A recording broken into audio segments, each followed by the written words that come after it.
की हा तालुका एन.डी. पाटलांची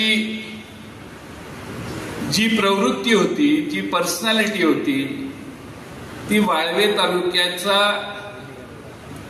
एकंदर स्वभाव काय हे सांगणारी होती. मी दोन्ही दादांना सांगू इच्छितो की हा तालुका हा फार स्वाभिमानी लोकांचा तालुका आहे. या तालुक्याला फार मोठी स्वातंत्र्य सैनिकांची परंपरा आहे. क्रांतिसिंह नाना पाटील याच तालुक्यातले, नागनाथ नायकवडी याच तालुक्यातले, बाबूजी पाटणकर याच तालुक्यातले, बर्डे गुरुजी याच तालुक्यातले, पांडू मास्तर देखील याच तालुक्यातले नवे अशी असंख्य यादी मोठी आहे की ज्यांनी ब्रिटिशांशी संघर्ष करताना कधीही माघार घेतली नाही. या तालुक्याचं हे सगळ्यात मोठं वैशिष्ट्य आहे. कदाचित भारतातल्या सगळ्या तालुक्यांपेक्षा वाळवे तालुका वेगळा आहे असं मी मानतो. तुम्हाला असा तालुका सापडणार नाही की ज्याच्यात लढवाई प्रवृत्ती आहे, लढण्याची मानसिकता आहे.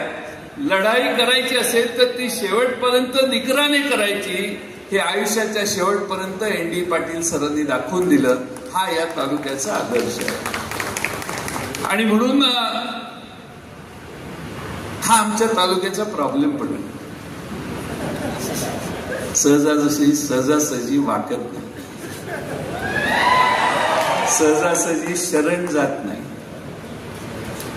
लढाई करायची असेल तर ती करताना कितीही फंदफितुरी झाली तरी जे आहे त्यांच्या बरोबर घेऊन लढायचं, हे एन.डी. पाटलांपासून सगळ्या स्वातंत्र्य सैनिकांनी आम्हाला शिकवलेलं. हा प्रॉब्लेम आहे आणि हे आमचं वाळवे तालुक्याचं स्वाभिमानाचं केंद्र पण आहे. आणि म्हणून हा तालुका हा निश्चितपणानं आज कायद्याचं राज्य म्हणून जे आपण देशात म्हणतो, त्या कायद्याच्या राज्यात आमच्या तालुक्यातली मुलं जास्तीत जास्त शिकावीत आणि कायदा शिकणारी मुलं आमची कोर्टात, हायकोर्टात, सुप्रीम कोर्टात जावीत अशा अपेक्षेनं माईंनी पुढाकार घेऊन हे कॉलेज सुरू केलेलं आहे. माई, तुमचं मनपूर्वक अभिनंदन. तुमचं आणि सगळ्यांची ओळख आहे, त्यामुळे तुमची ओळख मी काय करून देत नाही.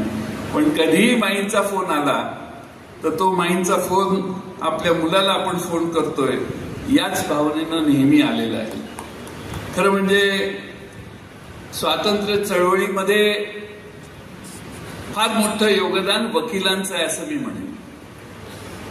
आपल्या देशामध्ये महात्मा गांधी वकील होते, पंडित जवाहरलाल नेहरू वकील होते, सरदार पटेल हे वकील होते, डॉक्टर बाबासाहेब आंबेडकर वकील होते, मौलाना आझाद घ्या, राजेंद्र प्रसाद घ्या, असे अनेक दिग्गज आहेत की जे वकील होते पण त्यांनी सत्तेशी, तेव्हाच्या ब्रिटिश राजवटीला घालवण्यासाठी संघर्ष केला आणि या देशाचं त्या सर्वांनी नक्की नेतृत्व केलं. जवाहरलाल नेहरू आणि यांचे वडील मोतीलाल नेहरू, अलाहाबाद कोर्टाची 1/3 प्रॅक्टिस ही मोतीलाल नेहरूंची असायची.